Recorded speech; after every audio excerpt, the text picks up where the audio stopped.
আচ্ছা, আপনাদের কি এবার রমজান মাস আসার আগেই শপিং শেষ হয়েছে নাকি এখনো আমার মতো বাকি আছে? ছোটবেলায় রমজান মাস আসার অনেক আগে থেকে আব্বু আম্মুর কাছে ঘ্যান ঘ্যান করতে করতে শপিং একদম শেষ হয়ে যাইতো, কিন্তু আস্তে আস্তে যত বড় হচ্ছি, যত দিন যাচ্ছে, তত যেন শপিং করার ইচ্ছা আগ্রহ কমতেছে। হ্যালো এভরিওয়ান, আসসালামু আলাইকুম। This is me Emily from my page Tasnim Akter Emily. তো ঢাকায় গিয়েছিলাম বাসার জন্য কিছু রাজকীয় ফ্যান কেনার জন্য, বাট দেখেন নিউ মার্কেটের এত ভিড়েও সে আমার হাতটা ধরতে একদমই ভুলে নাই। হ্যাঁ, আমি বারবার বলবো, জীবনে ভালো থাকার জন্য এরকম বিশ্বস্ত একটা হাতে খুবই প্রয়োজন। আলহামদুলিল্লাহ, যেটা আমি পেয়েছি, আমার ভাগ্যে আল্লাহ রেখেছিলেন। ছোটবেলায় দেখতাম আমার আম্মু হাড়ি পাতিল কিনতো, টাকা জমিয়ে রাখতো, হাড়ি পাতিলওয়ালা যখন আসতো তখন বেছে বেছে হাড়ি পাতিল কিনতো। আর আমি তখন বলতাম, আমরা দুই বোন তখন বলতাম যে আম্মু, তুমি এই টাকা দিয়ে হাড়ি পাতিল কেন কিনতেছো? আমি তোমার জায়গায় থাকলে এই টাকা দিয়ে জামা কিনতাম। আসলে সেই সময়টায় আম্মুর পাতিল খোঁজার কারণ খুঁজে না পাইলেও এখন আসলে বুঝতে পারি যে প্রতিটা মেয়ের জন্য সংসারের প্রতিটা ছোট ছোট জিনিস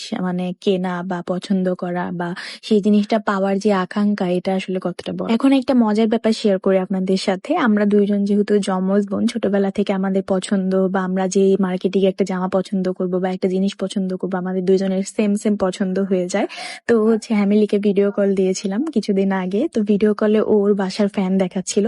পরে আমিও বলতেছিলাম, আল্লাহ আপু, এই ফ্যানটা তো আমরা ঢাকায় গিয়ে দেখে আসছি, অর্ডার দিয়ে আসছি, তুইও নিছিস। পরে আসলে যে জিনিসটা দেখলাম যে সেম সেম পছন্দ, এটা আসলে এখনো একই রকম আছে। তো হয়তো বা অনেক জমজ আছে, ওদের মধ্যে ভিন্নতা থাকতে পারে, বাট আমরা অসুস্থ হইলে একসাথে হই বা আমাদের সাথে কোনো দুর্ঘটনা ঘটলে একসাথে হয় বা যে কোনো কিছু আমাদের একসাথে হয়, এটা হয়তো বা আমরা বলতে গেলে আমরা এক ফুলে হয়েছি।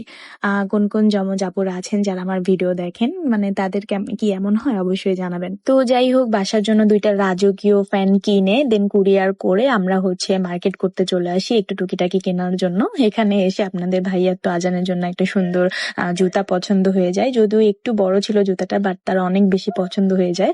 এন্ড দেন আমরা বাবুর জন্য জুতাটা কিনে ফেলি। আর হ্যাঁ, ভিডিওগুলা কিন্তু ছিল রমজানের আগের দিনের, তো কেউ আবার এইটা ভাইবেন না যে রমজানের মধ্যে এইটা সেটা। যাই হোক, টুকিটাকি কিছু কেনাকাটা শেষ করে খুবই ক্ষুধা লেগে গিয়েছিল, তো ওই রেস্টুরেন্টে চলে আসি। এর আগে যে রেস্টুরেন্টটায় খাওয়া হয়েছিল, বেশ ভালো সার্ভিস দিয়েছিল এন্ড খাবার দাবার কোয়ালিটি সবকিছু অনেক বেশি ভালো ছিল, যার কারণে এখানে আসি। কিন্তু আমাদের ভাগ্যটা খারাপ ছিল, কারণ এর আগে যে শেফটা ছিল সেটা এখন চেঞ্জ হয়ে গেছে, এখন নিউ শেফ আসছে, যার কারণে খাবার দাবারের কোয়ালিটি তেমনও ভালো ছিল না। তারপর আমরা খাওয়া দাওয়া শেষ করে একটু বসুন্ধরাতে গিয়েছিলাম, ওখানে কিছু জিনিস কেনার ছিল। তারপর বাইকটা একটু পার্ক করার জায়গায় গিয়ে পার্ক করে দেন আমরা বসুন্ধরা সিটিতে গিয়ে ঘুরি।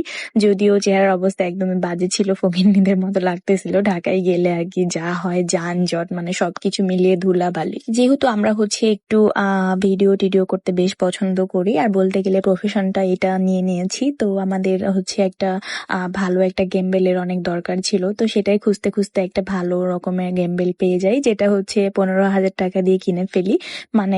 গাড়ি ঘোড়ার মধ্যে বা যে কোনো জায়গায় গিয়ে যেন ভিডিও কোয়ালিটি ভালো হয়। আসলে সবকিছু আপনাদের জন্যই, তো গেমবেলটা আমরা কিনে ফেলি। আমাদের ভিডিও দেখতে যেহেতু আপনারা অনেক বেশি ভালোবাসেন, তাই আপনাদের জন্য আরো কিভাবে আরো ভিডিও সুন্দর করা যায় বা কি করলে ভিডিও সুন্দর হবে সবকিছু আসলে করার চেষ্টা করি। আর এদিকে তো আপনাদের ভাইয়ের দিকে ক্যামেরা আমাকে ধরতেই দিচ্ছে না, কারণ সারাটা দিন আমরা জার্নি করেছি বলা যায়, এন্ড ধুলা বালি সবকিছু মিলিয়ে আমাদের অবস্থা এমন খারাপ ছিল যে ক্যামেরা ধরলেও রেগে যাচ্ছে যে ক্যামেরা ধরো না, কেমন লাগতেছে চেহারাটা।